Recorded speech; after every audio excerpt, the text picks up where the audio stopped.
This is the story of a girl who had everything and threw it away. Sarah Ferguson, once Her Royal Highness the Duchess of York, is now in exile from the royal family, a single mother forced to exploit her name to wipe out a huge tax bill.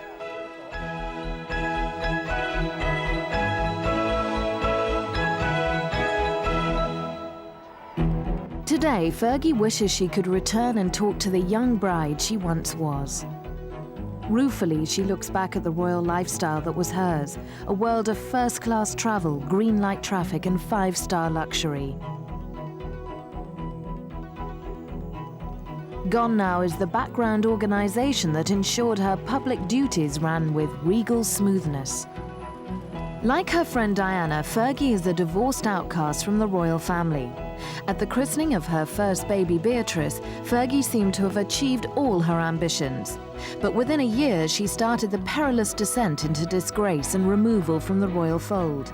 She rarely saw her husband, and while she and Diana relished much that royal life provided, they kicked against its restrictions. No one can marry into the royal family and have an easy, happy life.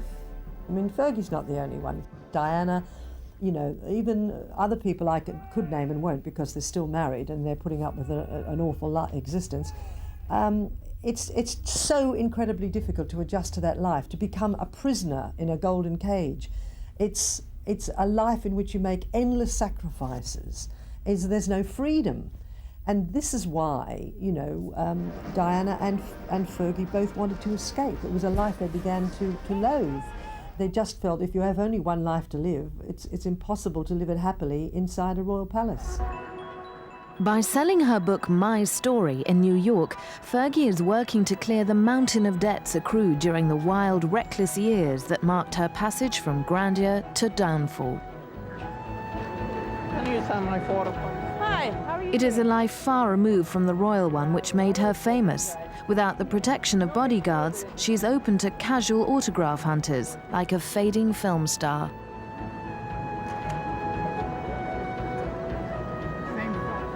The architect of her final humiliation was John Bryan, an American businessman with an elevated opinion of his sexual and financial prowess. He followed his friend, the handsome Texan oilman Steve Wyatt, in Fergie's affections during her husband's long absences at sea.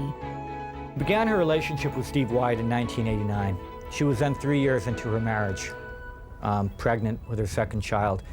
She was seeing her husband on an average between 40 and 45 days a year, or at least that's how many evenings they were able to spend together. There was a huge void in her life. I think these men filled a void and yet didn't detract from her relationship with her husband because they were friendly enough when they saw each other. Following her disastrous affairs and her departure from the royal family, Sarah strives to maintain the style she knew in her 10 years as the Duchess of York. Sarah, straight ahead. Sarah, straight ahead. Aware of her limitations, she admits in her book, "I was never cut out for royalty." She adopts instead the pose of a show business celebrity in a Hollywood style unlike the staid traditions of the British royal family. It was those customs that she had tried so diligently to imitate in her eagerness to impress her in-laws. Although Andrew disliked horses, his family built much of their social life around them. Sarah gladly showed off the equestrian skills learned on ponies in her childhood. Despite early worries of Fergie's suitability, she and Andrew seemed an ideal couple. Fergie brought a fresh wave of popularity to the royal family. Behind the often bouncy exterior, Fergie was really an underconfident girl she herself calls the pleaser. Fergie's slimmer and prettier mother, Susie Barantes, had left her husband, Major Ronald Ferguson, when Sarah was 14. Susie set up home in Argentina with her second husband, Hector Barantes. Fergie had finished her growing up under her father's guidance. Major Ferguson, essentially, when his wife ran off to Argentina with Hector Barantes, really didn't pay his daughters very much attention. Jane ran off to Australia, Sarah went off to school, and really never had that strong father figure in her life. It's something that I think she suffers from even now. Sarah's father remarried and had a second family which brought additional responsibilities. While Sarah loved her easygoing stepmother, Sue, her father's new family meant that she had to stand on her own feet. Major Ron served as Prince Charles's unofficial polo manager and kept many royal secrets, despite temptations to tell all.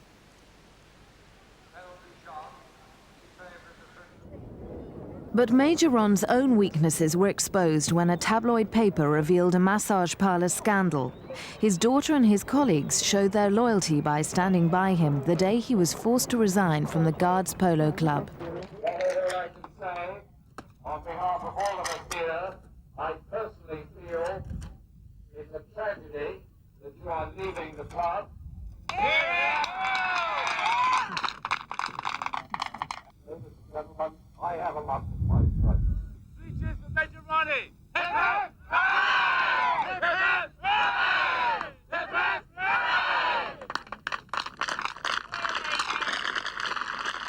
Hooray! You're rather interrupting us. That's it, that's right. Major Ron kept the support of Sarah and Andrew until he wrote his autobiography, which Sarah felt betrayed her. He said very revealing things about the royal family, things about the Duchess's relationship with Prince Andrew, and speculation about how it could evolve that really surprised the Duchess and I think upset her a great, great deal. She was appalled when he wrote that book about his past and all the scandals that he'd been involved in. It didn't help her at all, but she's now forgiven him. Through polo, Fergie met up with Lady Diana Spencer. Sarah was already enjoying a freewheeling life in London and Europe.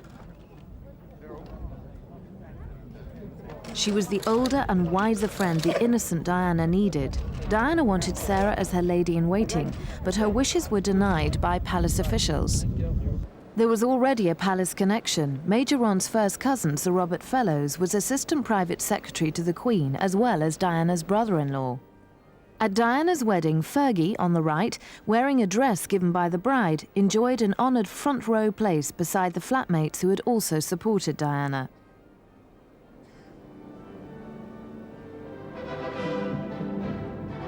As she saw her friend pass into royal life, Sarah had no idea that within 5 years, she too would marry a prince.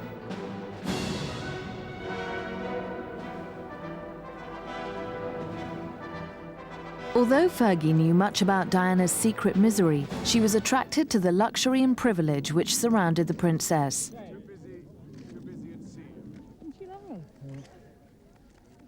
As her marriage was privately disintegrating, Diana maneuvered Sarah into royal life by inviting her on various family occasions. Diana was very, very responsible for bringing together Andrew and Sarah. It was exactly what she needed, a pal at the palace. And so she went to work on Fergie, and at the first chance she got, which was when the Queen asked her to suggest some people for the 1985 house party during Ascot Week, that she suggested Sarah Ferguson, and the Queen thought it was a good idea. And of course they met at lunch, and they hadn't seen each other since they were children, Andrew and Sarah, and when they got together again, he realised what fun she was. He was on the loose, looking to settle down, and she fell for his charm. He is a good-looking chap, and he has a very sweet nature, Andrew. And so it didn't take much persuasion for her to fall in love with him. He wooed her with bouquets of red roses and quiet dinners, and they even went to an Elton John concert together, hoping that someone would spot them and they'd have a bit of fun, you know, ducking and diving from the press. But it didn't happen. And all the while, Diana encouraged them. She allowed them to meet secretly at Kensington Palace, and she arranged little weekends and dinners for them. And she gave them every possible encouragement, because she was very lonely and she didn't feel that there was anybody in the palace that she had much in common with. So Sarah Ferguson was exactly what she needed. Diana's matchmaking was a success. Sarah and Andrew married in Westminster Abbey in July 1986. Unlike Charles and Diana, the newlyweds were obviously a love match.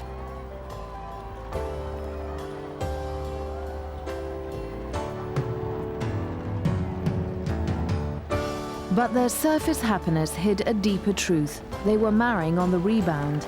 Andrew had ended a romance with Coo Stark, and Fergie's previous love, Paddy McNally, a self-made millionaire 22 years her senior, had refused to marry her.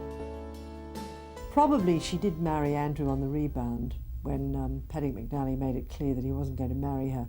But it seems to me she falls in love rather easily. And she'd always had a yen for that glamorous royal world that Diana had entered. And I think it was a lot of factors, not just Paddy McNally, that influenced her.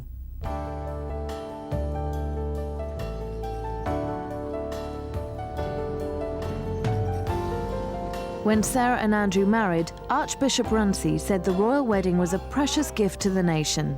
And on that sunny, happy day, who would have disagreed?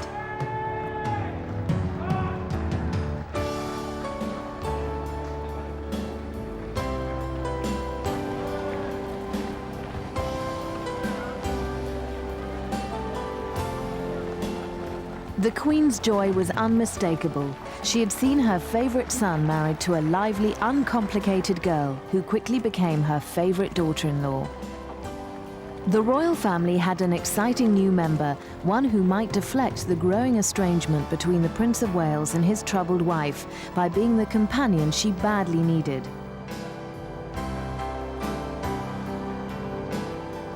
Diana had been a teenage friend of Prince Andrew, but had married his older, more complex brother. By the time of Andrew's wedding, Charles claimed his marriage had irretrievably broken down.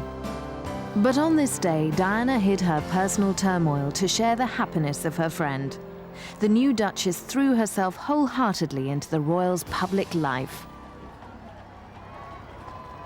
Ascot, where Sarah had first attracted Andrew in 1985, became an annual highlight until their separation 7 years later, when she was banned from the royal carriage parade. Her exuberance and over-familiar manner did not please everyone. Fashion critics slammed her varied taste in clothes.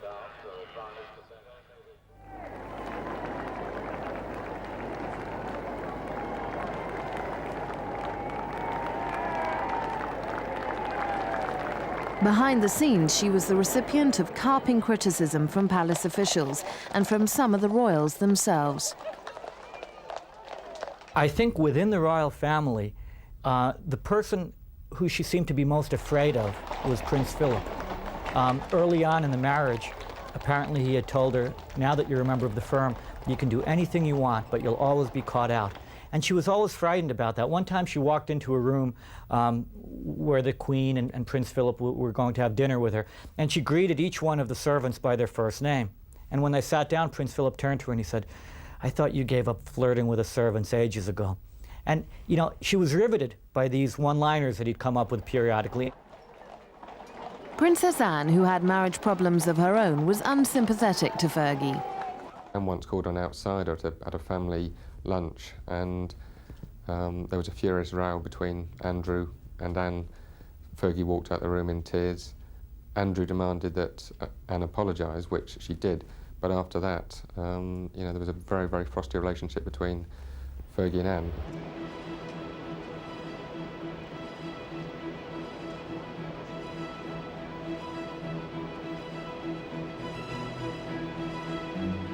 The public viewed Sarah differently. On a tour of Canada in 1987, Sarah generated excitement with her enthusiasm and sense of fun. Her unique style made her popular, especially in the Commonwealth, where the young royal wife was on display, just as Diana had been before her.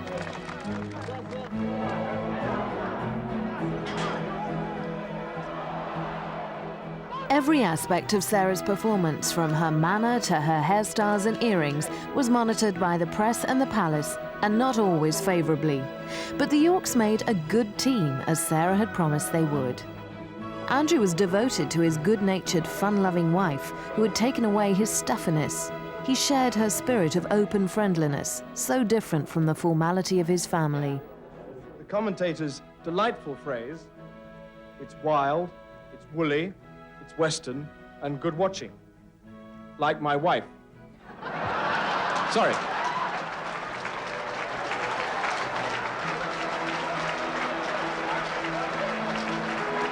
Others found her weak points, her weight and her clothes. She was cruelly nicknamed the Duchess of Pork and a style-free zone.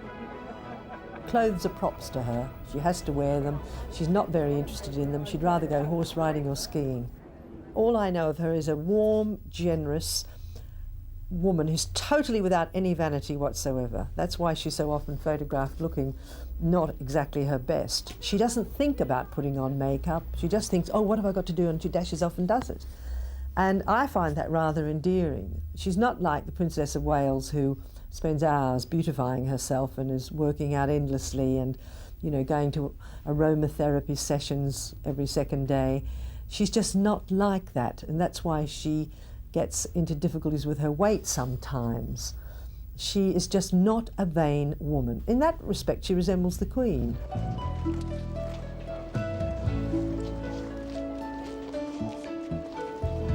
After the birth of Beatrice, the Queen gave Sarah and Andrew a belated wedding gift of a mansion to bring up their family.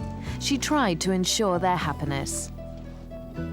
Sunninghill was based on an American house Fergie had seen in the rolling countryside of Connecticut, but squeezed into a smaller plot near Windsor and altered to suit Andrew's preferences, the new building was lacking in grace and charm.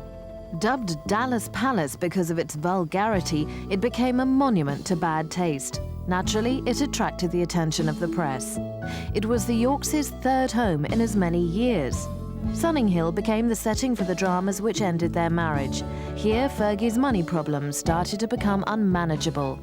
She and Andrew, I think, at their largest ever income was about £200,000 a year, which went on staff salaries, pensions, medical benefits, and endless other costs involved in running a royal household. They had a staff of at least 25 people. You may say they don't need so many, but you know, that's the way you're expected to live. And after those salaries were paid, then she got money to buy frocks or Christmas presents or whatever. Now, it just simply wasn't enough money to live on, especially when she was endlessly compared with Diana. Andrew was a serving naval officer sent away for long periods at sea. Sarah was often alone. These absences were a crucial factor in dividing the couple. She says that he was home for only 47 days out of 365. Now, it was appalling. I mean, the way they treated them both, they were given something like a 3-day honeymoon alone in the Azores on the Royal Yacht, before the Royal Yacht had to steam home for the Queen to go on her Western Isles cruise, and Andrew and Sarah had to go along with all their in-laws. I mean, it was just ridiculous to treat a young couple like that. They had no time to get to know each other before he was off and away again.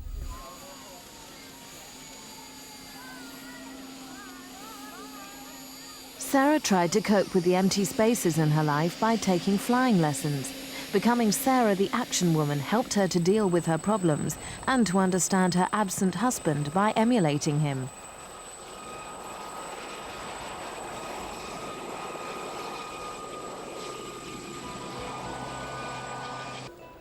Skiing was another escape from palace protocol. She relished the freedom and thrill of the mountains.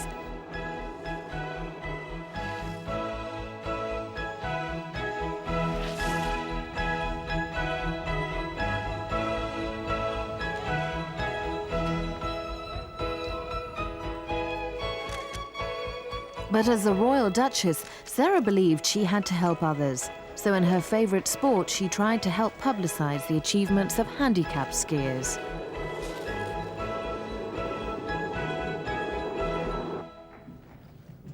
I'm not going to sing a song, and I haven't prepared a speech, but I'm so pleased to be here today. I mean, it's just wonderful. I mean, it's not very much snow, and I think you've done a fantastic job, because seeing those conditions out there with that ice, I think you're all amazing that you're all here in one piece anyway. Her mixed motives attracted the criticism of the grey men at the palace. They were unhappy about her tendency to be drawn into commercialisation.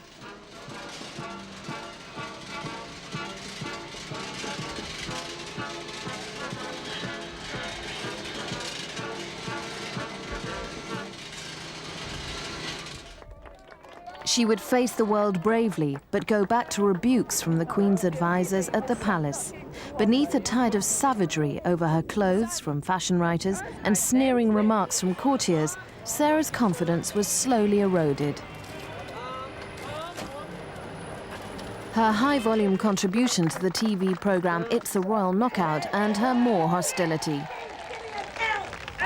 Sarah was expected to turn out, get on the Royal Roadshow, roll around the country and go abroad as if she'd been doing it all her life, without any preparation or any training or any support whatsoever. And I just think it's too much to expect. And when you run into difficulties, they have a policy, you know, never complain, never explain in the royal family, just get on with it and don't, you know, go to anybody else. Don't seek support or help. You've got to be self-reliant and solve your own problems. And of course, when you turn to your spouse, as she did to Andrew, you say, well, I don't know what you're talking about. I don't find that. It's not like that for me. Because they're born royal, so they get all the encouragement, support, advice, everything they need is just laid on for them, and it just isn't for the people who are their partners. In August 1989, Sarah, Andrew and their daughter Beatrice joined the Royal Yacht Britannia en route for Balmoral. The Queen was happy to be seen with her favourite son and her favourite daughter-in-law. Fergie was already pregnant with her second child.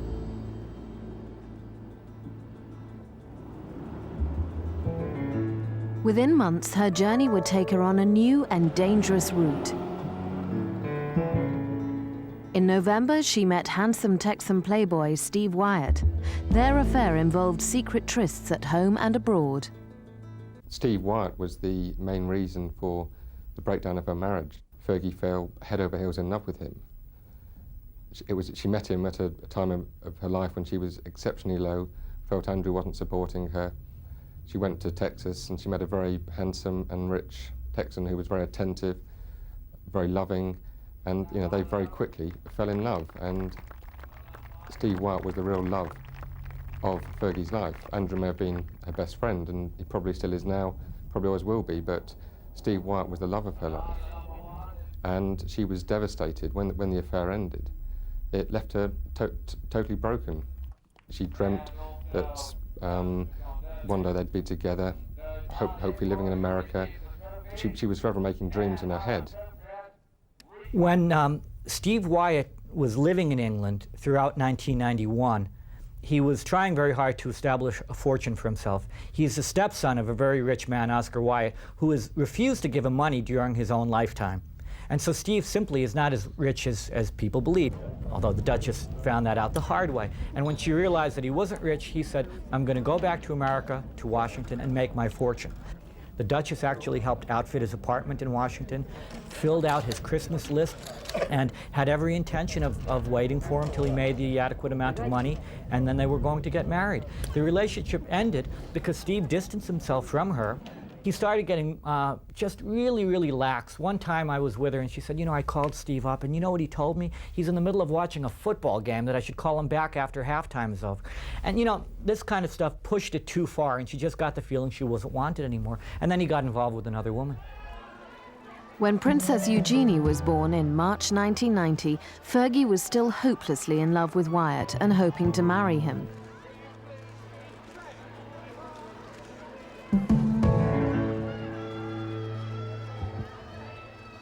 She played a charade with her husband, who refused to listen to gossip, treating Wyatt as a friend.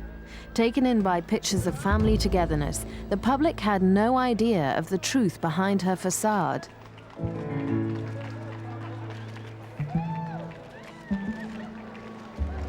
Wyatt returned to America, but he left Fergie a parting gift, his friend and relative by marriage, John Bryan.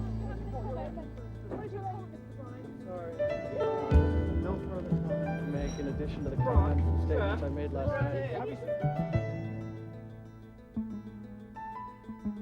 She probably might have stayed married if John Bryan hadn't come along, but he was such a persuasive, forceful character, quite frighteningly so. I mean, I can understand why she got involved with him. He was great fun, and I'm sure initially he lightened her load. He provided her with a lot of happiness and a bit of relief from the grind and the ordeal of facing people inside Buckingham Palace, which she had to do at that stage.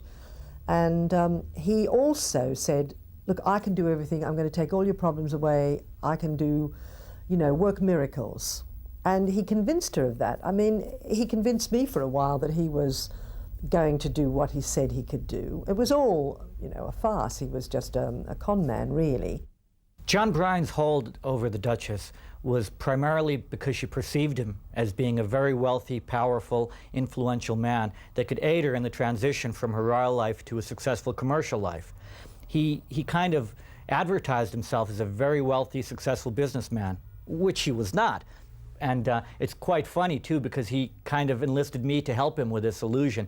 And I told him once, John, what if she finds out? He said, well, I just have to make the money before she finds out I don't have it. Both Fergie and Diana consulted astrologers and psychics in attempts to foretell the future. Fergie turned to Greek-born Madame Vasso to discuss her men.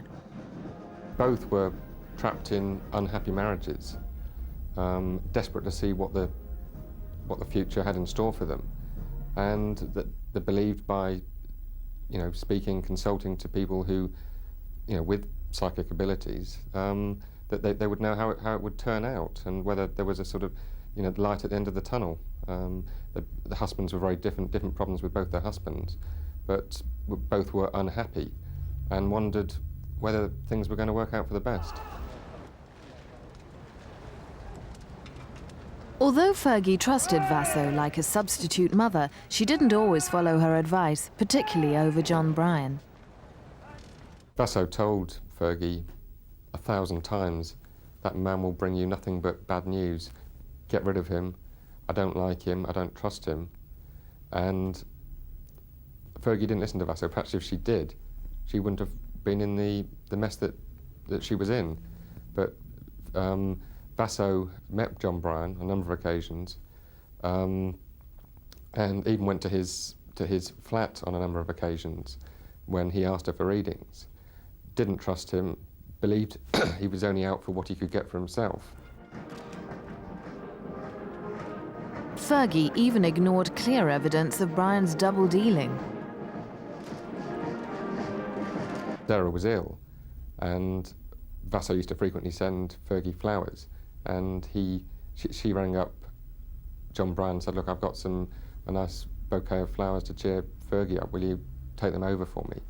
So he picked them up and delivered them, and the next day Vasso rang to ask, you know, what she thought of the flowers, and Fergie said, what, the flowers were from you? I can't believe it. And Bryan had just delivered them as his own. I mean, you know, it's only a small point, but it shows what sort of a man he is. Fergie's adventures with her American lovers had not gone unnoticed by the Queen's top advisors, the grey men behind palace walls. Her two embarrassing affairs convinced her enemies that she should be removed from the royal family. But the knives were out for Fergie. While Sarah was in private discussions with lawyers, news of her impending separation was leaked to the Daily Mail, much to Sarah's horror. The palace had seized the initiative to remove the Queen's daughter-in-law from her royal duties. Sarah firmly believes that there was some kind of plot against her because she was not ready to leave Andrew when she did. She was forced to because the story was leaked to the Daily Mail. And she believes that she now knows who leaked it and that they had some Machiavellian plan to get rid of her. Perhaps she wouldn't have left Andrew if that story hadn't emerged the way it did. Certainly, she was blamed by the palace for leaking it, and she was totally innocent of that because she wanted to make a lot of plans and to be sure she was doing the right thing.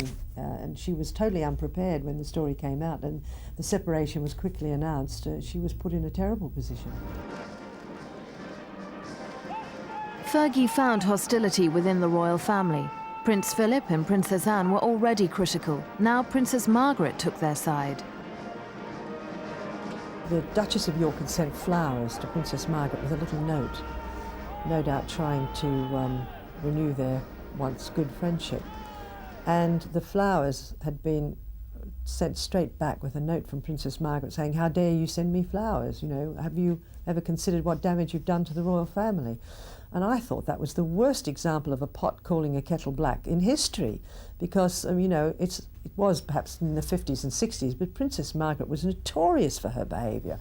It was totally out of keeping with her position. So I think that Princess Margaret was cruelly unfair to do such a thing when it was a kind gesture from Sarah, very well intentioned. And I think that indicates exactly how the royal family treats somebody who steps out of line, except if they're born royal.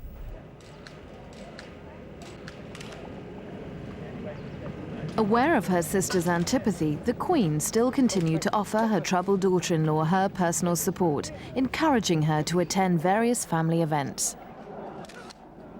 Over the years, the Duchess was quite convinced that the Queen was hoping that the Duchess's fight against this bureaucracy that had taken over the monarchy was going to be a successful one.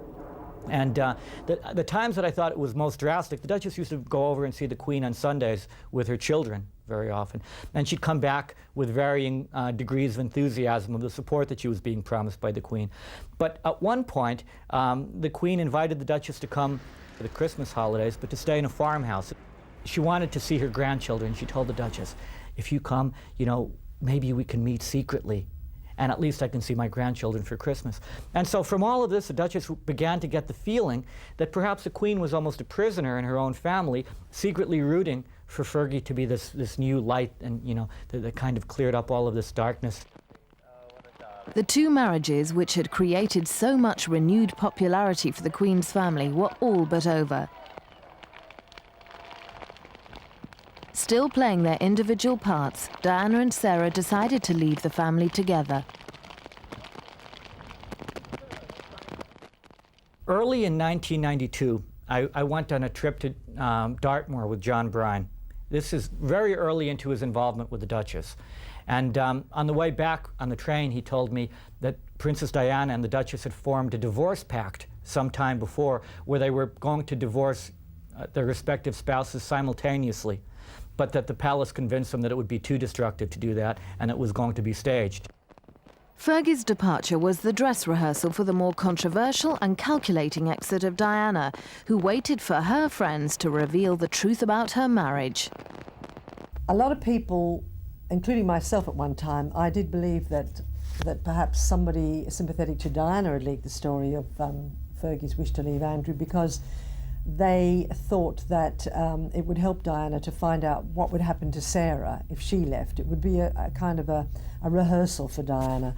And it certainly looked as if it was certainly beneficial to Diana, because she quickly changed her mind and put off her separation for some time. At one stage, Sarah and Diana were determined to leave together, but that didn't happen. And obviously, Diana saw that Fergie quickly was victimised by the palace. Diana broke the pact, letting Fergie face the consequences alone. Fergie continued her public duties without palace support.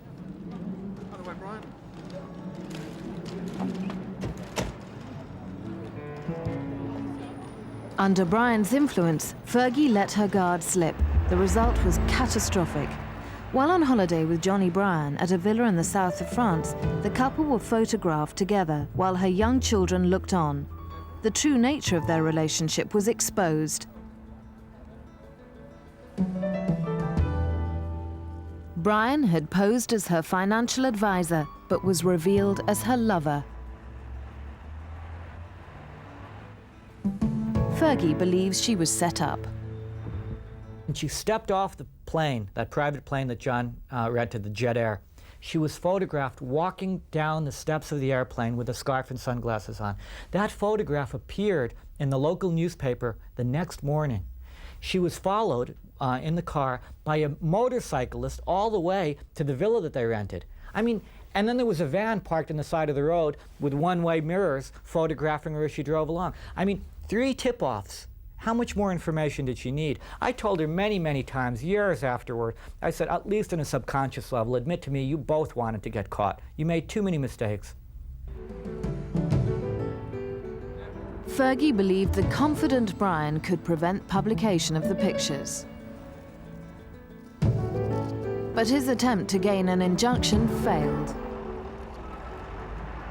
John Bryan rang Fergie to say, we've lost, the pictures are going to appear. Fergie was absolutely devastated and shell-shocked because Bryan had convinced her he'd sort it all out, as he always did. He said, don't worry, I'll sort it all out. He couldn't. And she sat down, had a large brandy, probably another large brandy, sat there all night, not being able to sleep, and, you know, had to face the royal family. Although separated, Fergie had been invited by the Queen to Balmoral to join the royal family on their summer break. They were all there when the topless, toe-sucking pictures were published. There are two versions of that, what happened. One is Sarah's version in her own autobiography, where she says she didn't go down to breakfast. And there is another version told by former friends of hers that she did go down to breakfast and she found that the Queen had left all the tabloid newspapers on her plate. Told me that she went down to breakfast and the Queen was sitting there with all of the newspapers all lined in front of her, and that it was a very awkward moment for her. What she says in her book is that she stayed upstairs having taken a Valium pill, and that Andrew confronted the family looking nonplussed as they all looked through the newspapers, and he flipped through them too. After apologizing to the Queen, Fergie left Balmoral in disgrace.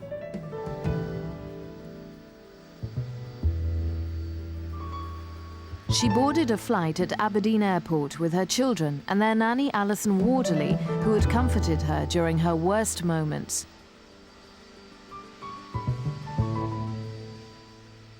My lasting memory of that day is when she came back to London, how she held her head up. She must have been through the worst experience, the most humiliating ordeal anybody could possibly have happened to them. And yet she still held her head up, and it takes guts to do that. Fergie returned to her new home, Remenda Lodge, the house she rented after leaving Sunninghill. She arrived back at Remenda Lodge. The world's media were waiting for her there. There was a terrible scene at the gates when she was driven in with the children on her, looking very bewildered, the children on her knee. Went inside, tried to get everything sorted out, and then went into her bedroom. And I think she just sat down and cried for the first time since it actually, the story about the pictures broke.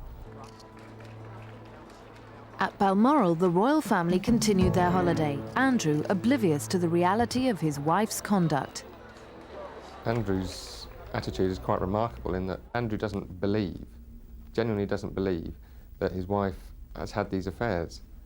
Despite the pictures, I know it sounds, fanciful, but he genuinely believes his wife's been let down by other people. He doesn't read the papers, and he doesn't believe his wife has been unfaithful to him.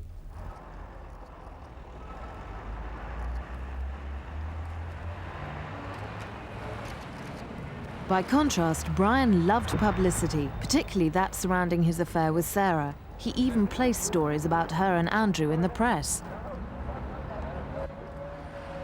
She was very much under his spell. She likes Americans. She likes their free and easy ways and their glamour, I suppose. And he was a lot of fun. And when you've got a miserable existence, somebody like that can be very captivating.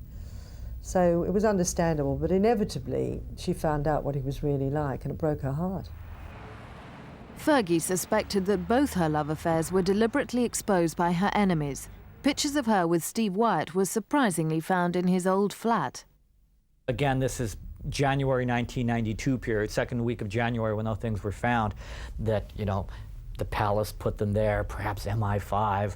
The apartment had certainly been cleaned. Steve had no access to those photos, and a million different things. Just like all of the talk after the South of France pictures, that had been leaked also by the palace. There's a great deal of paranoia and searches for fall guys in the form of the Grey Man or palace Machiavellian schemes. And the pictures of Steve Wyatt fell into the same category that the pictures with John Bryan ultimately were kept, in the category of a plot. And knowing Steve Wyatt and John Bryan, and these are two chaotic guys that no, there's no plot involved here at all. They were just two careless guys that were relishing the fact that they were with a member of the royal family, and to a great deal both profited by being caught. But for Fergie, the exposure only brought further humiliation and disgrace. She carried on with her everyday routine, taking her children to school, but her depression was evident, particularly in her neglected personal appearance. Sarah's affairs with Wyatt and Bryan cost her a royal title, and her generosity to them only added to her escalating debts. She had sought happiness but found misery, expected a fortune but found creditors awaiting payment. She liked being seen as, you know, a duchess who had very deep pockets. She liked buying gifts for people. She spent a fortune that she didn't have. And I'm amazed that the bank, I think the bank must take an awful lot of the blame for letting someone get £4 million in debt. She went on extravagant spending sprees, money she didn't have. And then all of a sudden she'd get a statement and realise how bad things were, and she'd sort of lock herself away and get depressed, and then say, well, the only way to cheer myself up is go and spend some more money, and off she'd go again. Life at Tremenda Lodge was chaotic and expensive. Fergie's lifestyle didn't go unnoticed. She spent thousands on staff, but often answered the door herself or sorted out servants' personal problems. Madame Vassaux was a frequent visitor, sometimes smuggled in for tarot card readings of Fergie's fate. I told her at one stage that she was £3 million in debt, and she said, I need to win the lottery. She was very open about her debts, and she would frequently ask in her readings, where are the potatoes, where are the chips, which was their code word for money. And she'd say, look, when are these chips coming, Vassaux? I've been waiting for so many years now. I must have the chips. You know, the bank manager's on my back, the accountants are on my back. What am I going to do? And sometimes she'd break down and cry and say, I feel like I've got a 10-ton truck on my head. Sometimes she'd laugh about it and say, well, I can't laugh. It's just, I'm so deeply in debt. Sarah was still a royal duchess. Brian realised that she could exploit her name. She planned enterprises with her business advisors. We had these meetings for a 4-year period each month, and each month we'd come up with a new list of ideas. The first month, however, we created a list of criteria by which she could weed through all of the things. I mean, a second-rate designer blue jean company offered her $1 million to be their model for the blue jeans. A developer in New York offered her a free apartment in a Central Park South location just to say that she lived there. We were given all kinds of money-making opportunities all the time. Inspired by flying helicopters, Fergie had created the character Budgie for a series of children's stories. Pocketing most of the profits had brought her severe criticism.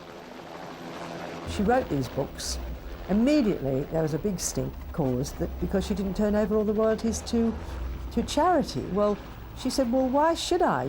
It's all very well for Prince Charles to donate money from his books because he has this vast income from the Duchy of Cornwall. So I think she was quite justified in what she did, but it did get her in a very bad odour with everybody, from the media to the public, and it was totally unfair.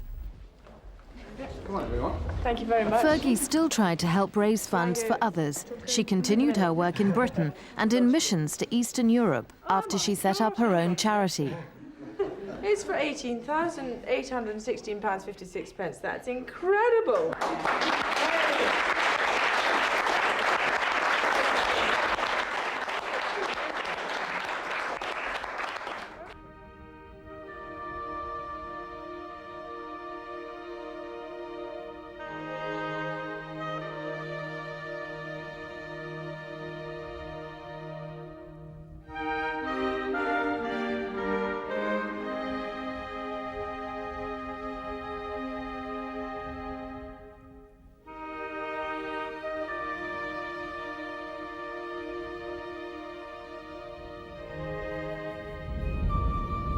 This little person had the shirt on upside down and no love, and we need to really help them now.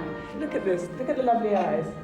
You know exactly what I'm talking about. However well-intentioned, Fergie's motives were questioned.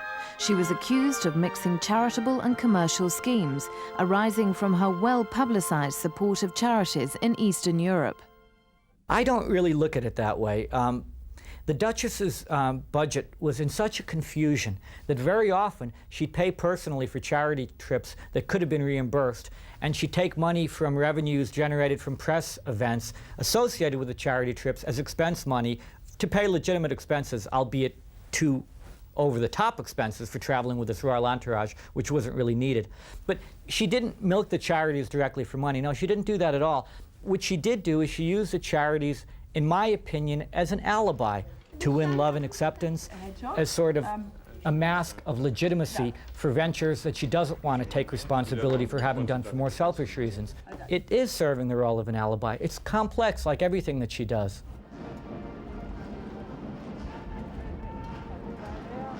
Sarah's relationships with the Queen and the royal family remain complex. Neither she nor Diana are invited to royal events. Their relationship, too, has a downside. Diana's relationship with the Duchess fluctuated quite a bit during the 4.5 years that I was involved with the Duchess, but for the majority of the time, the relationship was highly competitive. They were fighting an ongoing battle through use of their charities and using the press as a weapon. They would look like actresses on opening night at the reviews of their latest charity trips and compare them and whine if the other one got better reviews. No, it was a highly competitive relationship. They fell out once over some charity work which Sarah promoted, an AIDS charity, and Diana rang her up and said, "What on earth do you think you're doing, trying to hijack a charity that I've done, a cause that I've done so much for?" And slammed the phone down. And Fergie tried to get through. She wouldn't take the call, so she faxed her saying, "Look, I'm sorry, I didn't mean to offend you." And because of that silly little incident, they didn't speak for weeks. They've had their ups and downs. Somebody in the family once compared it to being just like sisters. Sisters occasionally have rows and fall out, and that's what's happened to them. In 1996, Sarah and Diana were divorced from their royal husbands and stripped of the title Her Royal Highness. Their settlements reflected their unequal status. Fergie received several £100,000, immediately swallowed up by her massive debts. Diana, as mother of a future king, gained £15 million. Holidaying together in the south of France, they considered their uncertain futures. Diana would tell Fergie what was wrong with her life, and vice versa. They're in a unique position as being married to princes, members of the royal family, and perhaps were the only ones who were capable of understanding what the other's problems were. Fergie loves her daughters, but they are undoubtedly passports to royal connections. Children were always paramount in her thoughts, and the thing that terrified her more than anything whatsoever was losing the girls. I think she'll look back and realise that she did some things which she shouldn't have done. She and Andrew have stayed friends. Their children still feel part of a family. What she got out of the marriage, which was two beautiful little girls who are her total joy, her greatest comfort in life, and she would never turn the clock back and be without them because she adores them and they adore her. Early in October of '92, she and I were talking about families and children, and I was at that point thinking of starting up a family. She said, "Alan, if you're not 100% sure, don't have children. They are such pests."